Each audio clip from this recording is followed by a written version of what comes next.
Kimmel's return to air for the first time since his suspension, and he was back last night. Take a look. I'm happy to be here tonight with you. I'm not sure who had a weirder 48 hours, me or the CEO of Tylenol. I want to thank the people who don't support my show and what I believe, but support my right to share those beliefs anyway. I want to thank Shapiro, Clay Travis, Candace Owens, Mitch McConnell, Rand Paul, even my old pal Ted Cruz. I do want to make something clear because it's important to me as a human, and that is, you understand that it was never my intention to make light of the murder of a young man. I don't think there's anything funny about it. I posted a message on Instagram on the day he was killed, sending love to his family and asking for compassion, and I meant it, and I still do. This show is not important. What is important is that we get to live in a country that allows us to have a show like this. It's a whack job, but he had no talent, and more importantly than talent, he had no, because a lot of people have no talent, they get ratings, but he had no ratings. Well,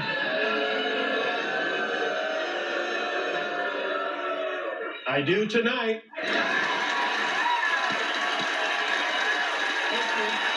He tried did his best to cancel me. Instead, he forced millions of people to watch the show. That backfired bigly. We might have to release the Epstein files to distract us from this now.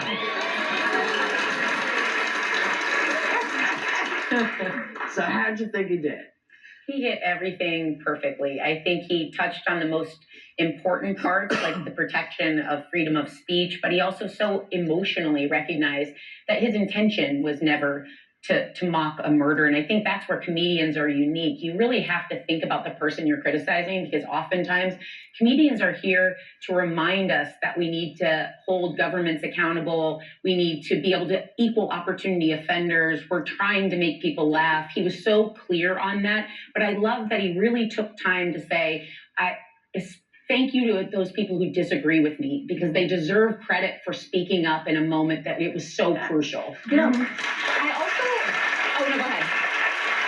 You know, the thing that's interesting about this to me is that autocrats, dictators, go after comedians. He's not the first. Trump is not the first one to do this.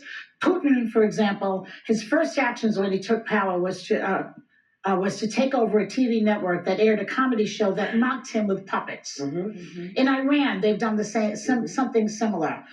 Even in Turkey with Erdogan, they don't like a comedian. Why?